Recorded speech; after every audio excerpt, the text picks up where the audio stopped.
When you create your model, are you considered an exclusive licensee of it, or do you commission it as a work for hire asset? Oh, I love this question. Wait, you know work for hire. That means you know the actual term. Okay, you should, and this is what I do, commission it as a work for hire asset. That's what you should do, and you should use that exact term because that means that you own all of it, and that person cannot have any claim over it after they sell it to you. That is what you should do, and that is what I do. You hand the person, you don't need to hand them a huge contract, just one little piece of paper or one little agreement in writing, in text, whatever, that says this is this, yes, okay, money was exchanged for this, it is a work for hire asset, yay. There are a lot of people that get their models and they commission it from the artist, and the artist just says, you have all rights to use this commercially. You could argue in court, you're not saying either way what it is, if it's a work for hire asset or a license, but you could argue in court that they are a licensee, an exclusive licensee. Sometimes they don't say anything about exclusivity. So that's scary, and people f that up all the time. That's actually something I should just make a YouTube short on and send it to all my friends. I'm just so tired. I'm so tired of no one knowing about this. I was actually just talking to my my lawyer about it the other day, and I was like, yeah, I want to have because I do ask people for that, but I was like, I want to have a standardized paper that I just have on hand that I can just put someone's name in and hand it to them every time. Let's get one of those done instead of me, you know, getting a new little write-up for each person or whatever, like I've been doing kind of personally. And he was like, yeah, let's do it. And we were talking about that, and we were talking about all the jargon around it and all the things you could argue in court by using the wrong terminology, and it's just... Oof. Work for hire equals full commercial rights, so the same thing. No. Yeah, you fully own the asset. Work for hire, you commission an artist for your model or for your design or whatever as a work for hire asset. You are the owner, and it does not matter legally who quote unquote created it. They handed literally everything off to you. You get all the same rights as if you created it yourself. You just work for hire. Okay.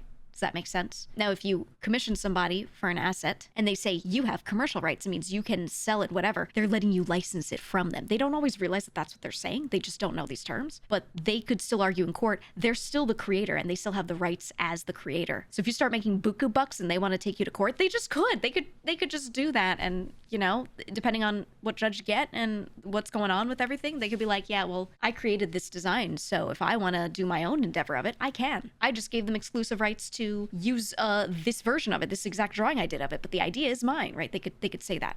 So that's real scary.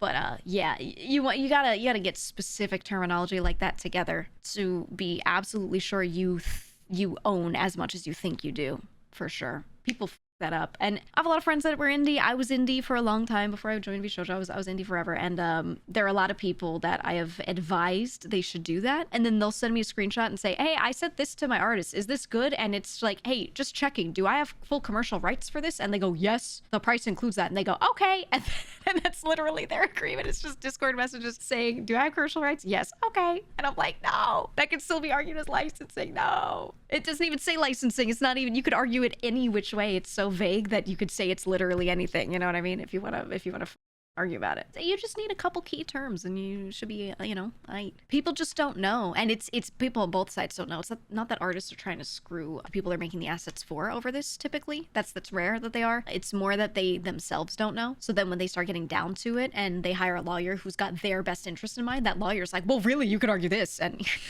right, and it just snowballs. It just snowballs, dude. And they're like, oh my god, I could. And if that person wronged them, they're gonna jump on it. So it's a little weird. You literally just need, if you want them to make a standard document for you that you can hand to every artist, you need to hire them for 1 hour of their time. And it might cost you something, but down the line, it won't really be a problem. You know, that peace of mind is good. You look at all the companies that reuse code and don't fully outline what comes from where. I was just curious. Without going into detail, I have been embroiled in several legal battles relating to who owns what and code-related things and stuff like that, and I have always managed to save my ass by having things be written in a certain way that makes sense. Because when I went into tech, I had a mentor who said, hey, I really want you to know about this and let me know, you know, how bad this all gets, and made me sit down and understand a lot of the legal stuff around all of it. And there's a lot that I still don't remember fully, but I know what I need to ask for and what I need to get a lawyer to do for me, you know, at the very least. So as long as I get a lawyer, I can make sure I have what I need, right? And that was the best thing I could have ever had. Was having that person, you know. They didn't mentor me on everything, but a lot of the nuanced stuff in the field, they did let me know. And god, that was so nice. And VTubers don't have that, so maybe I can help. I don't know. Wouldn't that be considered legal advice? Well, I just advised everyone to get a lawyer no matter what. So there you go. Does rigging also have to be commissioned as a work for hire asset? Not exactly. Not exactly. There's a different way to word it. You essentially word it so that they are performing commissioned work on one of your assets, and it is not transformative work. It is simply like a mechanical thing, and they have no ownership over anything that they're doing. Really, everything that you had going into it, ownership wise, you still have coming out of it, no matter what they do to the asset. That is essentially the unlegalized version of how we have that written out. Yeah, hiring a mechanic to do body work in your car. Exactly.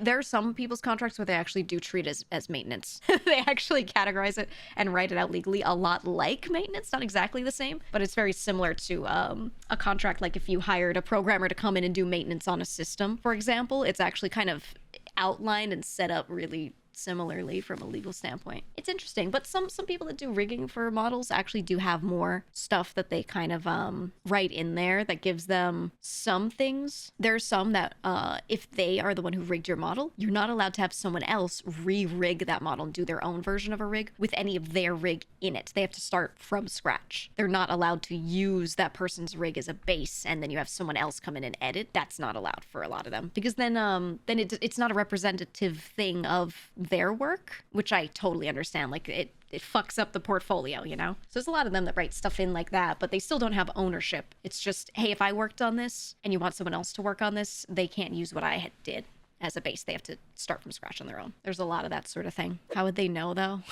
With the number of hours you spend rigging and poring over every little line and how it moves, they notice. They can usually tell. Are crediting artists in contracts or simply good manners to always credit?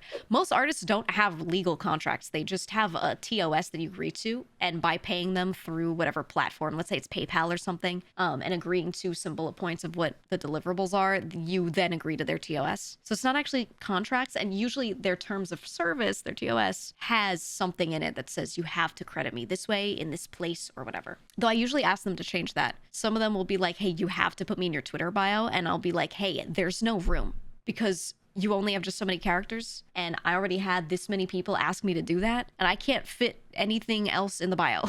Like it's full. So usually what we'll do is I'll change that and I'll say, look, I'm going to put you in my official credits. And when I show this thing, I'm going to like shout you out, but I can't put you in my Twitter bio.